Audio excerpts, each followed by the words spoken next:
Good day and Pauline peace. I, Junel Aro, together with my groupmates, are going to give what we have learned in the discussion of Group 4, which is the ore deposits and how the ore is processed, and to determine the major types of ore mineral deposits. We are also discussing the challenges we have faced in this subject. But before that, let me first introduce to you my groupmates who will later discuss their parts right after my turn. For the ore deposits, yours truly. For the orthomagmatic and sedimentary processes, J. Dihan. For the metamorphic and hydrothermal processes, Clark Wendell Sabaldan. And for the major types of ore mineral deposits, Eden Perez. Ore deposits. When we say ore deposits, ito ay nagko-consist ng isa o higit pang ore bodies. And when we say ore bodies, ito ay isang mass of rock na nagko-contain ng ore na kung saan mapapakinabangan o may katumbas na halaga o market value. Tandaan, hindi lahat ng ore within ore body ay mapapakinabangan dahil ito ay nahati sa reserves and resources. The group also highlighted the ferrous metals, noble metals, rare metals, base metals, light metals, and radioactive and rare earth metals. Lahat ng nabanggit ay nabibilang sa klasifikasyon ng metallic concentration of elements. Dumango naman tayo sa ore forming processes. In this part, maiging pagsusuri ang kakailanganin upang makuha ang kalidad ng uri ng elements sa limitadong bahagi ng ating Earth's crust. So, to get or achieve the selective concentration of one or more ore constituents to form a mineral deposits, kakailanganin mo nang mag-extract ng constituents sa magma, rocks, and oceans. Mag-transport ng constituents sa pamamagitan ng likido galing sa source region patungo sa site kung saan ito idideposito. Lastly, ay ang paghanap ng constituents sa kanais-nais na pwesto. The next is all about the four broad categories of ore-forming processes, mainly orthomagmatic processes, sedimentary processes, metamorphic processes, and hydrothermal processes. But for me, it's only orthomagmatic and sedimentary processes, their definition and everything. Orthomagmatic processes is a strong argument for a genetic relationship between magmas and mineral deposit is the observed consistent association that can be rationalized or the basis of magmatic crystallization process. Magmatic crystallization, source of ore constituent, magma, transport of ore constituent, dissolved ionic species, deposition mechanism, crystallization, concentration mechanism, crystal settling and filter pressing, or localization, igneous body. Example of deposit types: chromite, nickel sulfide, and carbonate. Sedimentary processes: chemical weathering, erosion, deposition, and lithification may lead to residual concentration of relatively less mobile elements or to supergene enrichment of sulfide deposits. Process: weathering and sedimentary accumulation. Source of ore constituent: surface rocks and water. Transport of ore constituent: dissolved ionic species. Deposition mechanism: mechanical accumulation and chemical precipitation. Concentration mechanism: leaching and sedimentation. Or localization: sedimentary beds. Example of deposit types: placers, phosphorite, and nickel laterite. My name is Clark Wendell Arsobaldan. I'm here to report about metamorphic process and hydrothermal process. So, metamorphic rocks form by heat and pressure, altering mineralogy, and it can also expel water from the rocks. This water due to heat makes hydrothermal deposits, so they are also associated with metamorphism. So, metamorphic rocks form when heat and pressure transform an existing rock into a new rock. Metamorphism is a process that changes pre-existing rocks into new forms because of increases in temperature, pressure, and chemically active fluids. Metamorphism may affect in igneous, sedimentary, or other metamorphic rock. Next is hydrothermal process. Hydrothermal process is the most common ore forming process. Water is heated by the magma chamber and this water dissolves metals. So the metals are dissolved in the water and this solution sifts through cracks and fractures and through permeable rocks until they are precipitated and form a deposit. So now I three types of water sources. First is magmas of granitic composition when solidifies leaves a water-rich residual fluid which precipitates and form ore body. The second is active volcanic activities when the groundwater seeps down through the crust, then this magma chamber heats the water which provide the hydrothermal solution. Then this hydrothermal solution is at shallow depths and it is precipitated makes an ore. Then the third is kapag ang seawater is heated when it seeps along the cracks in the oceanic crust, mostly at the mid-oceanic ridges and submarine volcanoes. So, as of the fact that salty water increases the solubility of the water which is further enhanced by the heating, hot salty water is a powerful agent in dissolving and transporting metals. Small amount of metal is present by average in every crustal rocks.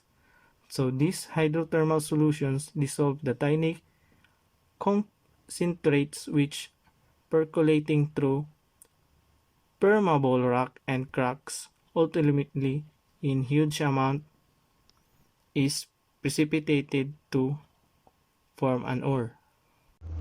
Major types of ore mineral deposits. So let us identify and define each type. The major types of ore mineral deposits are magmatic ore deposits, hydrothermal ore deposits, and sedimentary ore deposits. First, magmatic ore deposits are deposits that form during crystallization of a magma in deep underground. The host rock of the mineralization can range from ultramafic to felsic. The deposit can consist of massive ores in some cases and disseminations of rare minerals in others. The subtypes are magmatic sulfides, pegmatites, and kimberlites.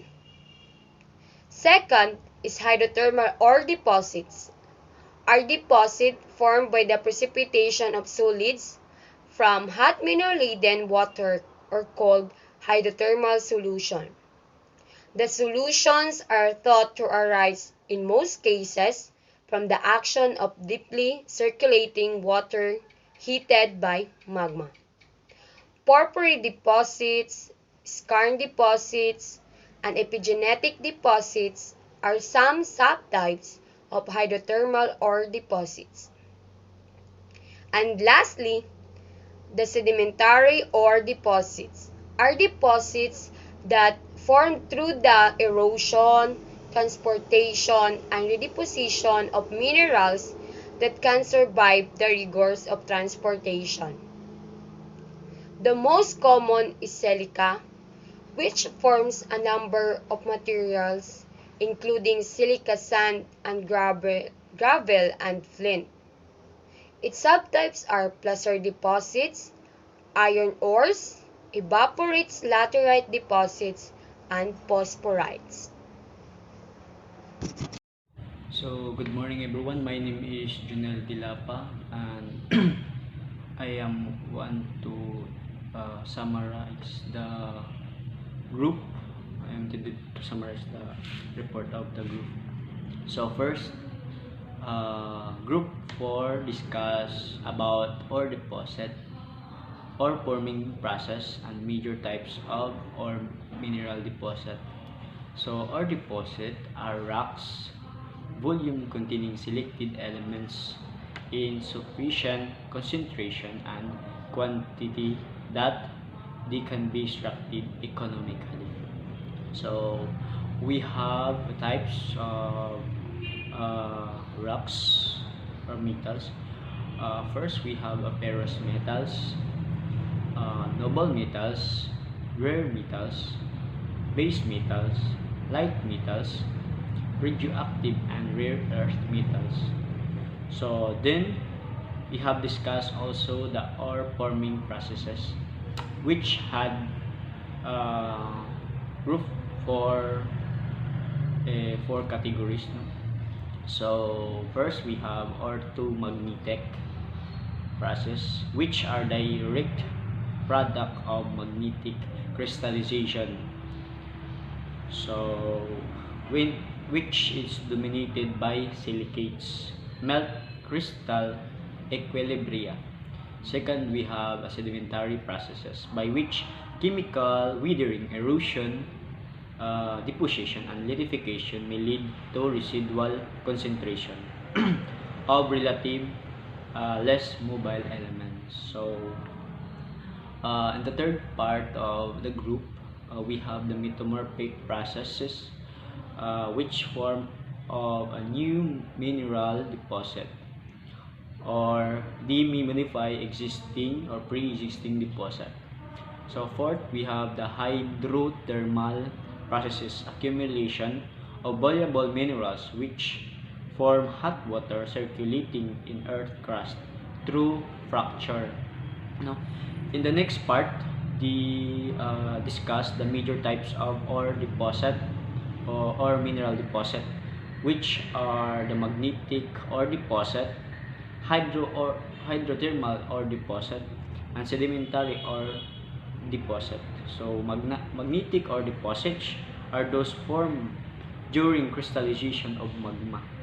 So deep underground, the subtypes of these magmatic sulfides, cumulates, pegmatites, and kimberlites. No? Second, we have the hydrothermal ore deposit. It is a deposit formed by precipitation of solid from hot mineral water. So the subtypes of these are the porphyry deposit, skarn, volcanographic massive sulfide, and other expressive deposit, and epigenetic deposit. No? So in the last part of the report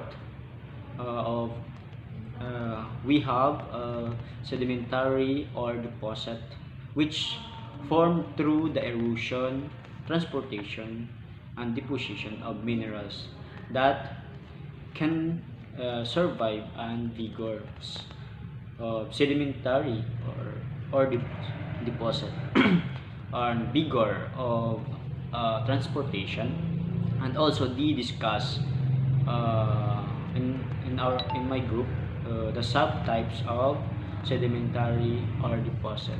Then we have the, which are placer deposit, iron ore evaporites, and laterites deposits, and phosphorites. So that's all for the summary of my group. Thank you and God bless us all. Struggling and difficulties are common in learning something. Through this, I gain more knowledge, especially in the subject of mineral deposits, from terms, different processes, and minerals found in the Philippines.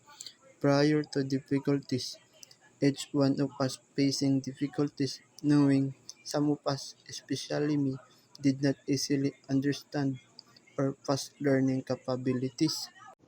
I learned a lot from the subject mineral deposit, from its terms, explanations, definitions, procedures, applications, and different minerals and deposits.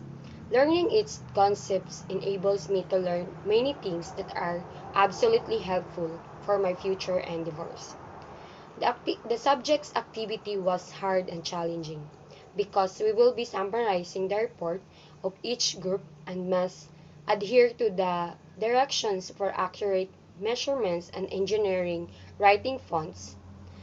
And of course, because I had a bad writing. Despite of the challenges, my overall experience in this subject has been really great and wholesome experience.